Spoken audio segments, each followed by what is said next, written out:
My name is Angelica Carrera, but I go by the name Angie. This is my second semester here at RCC, and I am a neuroscience major.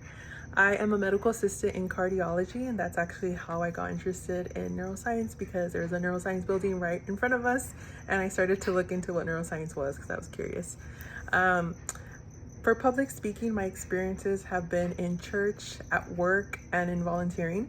Those are the three, I would say, main things, like how I got kind of more into the whole public speaking thing, because that was definitely not me. I did not like having to speak to people or introduce myself, but because of those situations, I was kind of forced out of my comfort zone and I had no other choice. At work, we have a lot of representatives that come and want to meet us and introduce themselves to us, and sometimes we bring groups with them. So it was very intimidating, because to me it was like, oh, all these people that know how to talk, and they're very much exactly like when I think, oh wow, public speaking, they're really good at it. But yeah, so it was a lot of observing my colleagues introducing themselves first, and then slowly became, oh, go talk to Angelica instead. And I had to start being the one to initiate those conversations, introduce myself to these people. And I actually started to get really comfortable with it, which it's like something I look forward to now, meeting new people at work. It's very interesting to me, and I just get excited to learn from them, know who they are, and get to know their background story.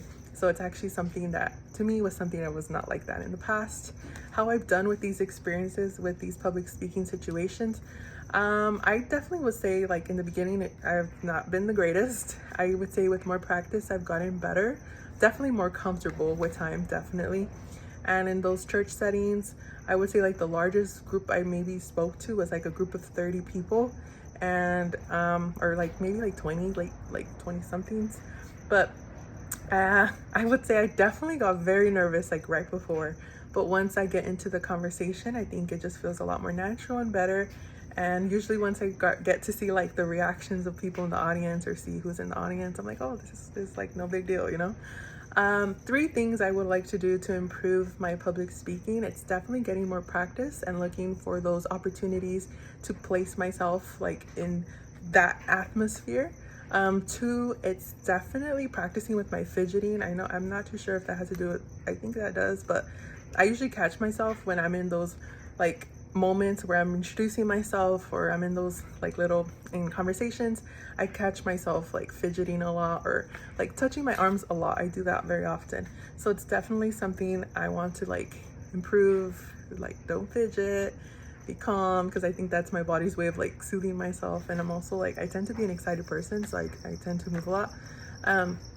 Another thing I'd like to implement, or my third point, would definitely be to, I think, record myself, because I was just thinking right now, this is like the fourth take I did, but I just thought like how silly it is, because I think the more you overthink it, it's just, that's the bad recipe. But that's it. Thank you for your time, and it's nice to meet you.